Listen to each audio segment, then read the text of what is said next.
Book bans are gaining national attention as states, cities, and schools debate whether to remove certain books from their stacks.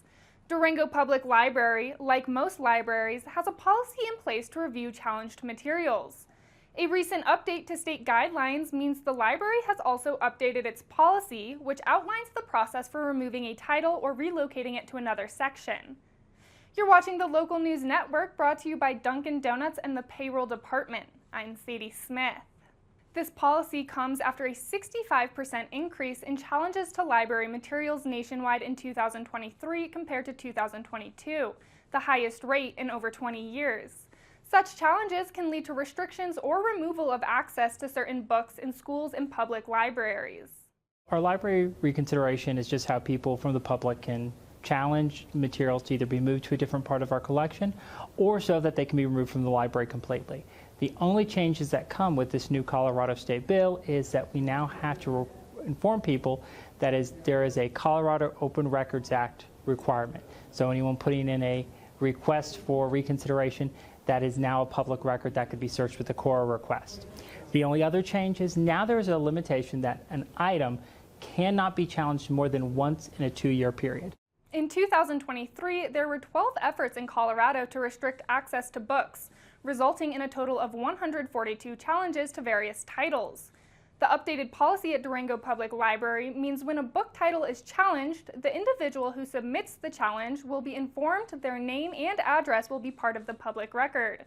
Additionally, it limits the number of times a title can be challenged within a set year. But because of the transparency of the challenge process, interested individuals will be able to see what titles have been challenged and when. It's a Colorado Open Records Act, so anything we do, any communication we have around it, all of that is subject to just a simple open records request with the city clerk's office, and we provide every single file we have on it. So it's extremely transparent. And fairly is we have professional selectors who look at this and will use the same criteria for every single item. This policy change is not predicted to have a significant impact on the Durango community. However, since it's a statewide change, it may have greater effect in other Colorado towns.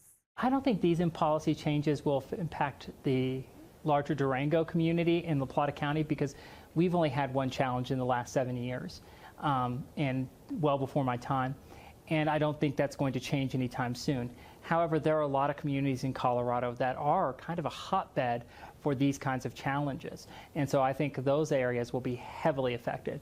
And I think it will probably be tested in the courts because it's going to be very contentious for some communities.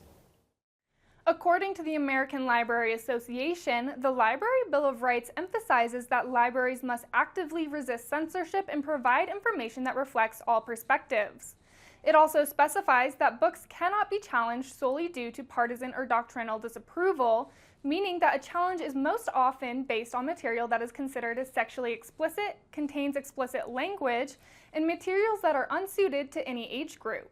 But nationwide, we have a lot of data, fortunately, and the trend is most of the challenges, the great majority, have to do with LGBTQIA plus materials, especially in youth writing, either for teens or kids.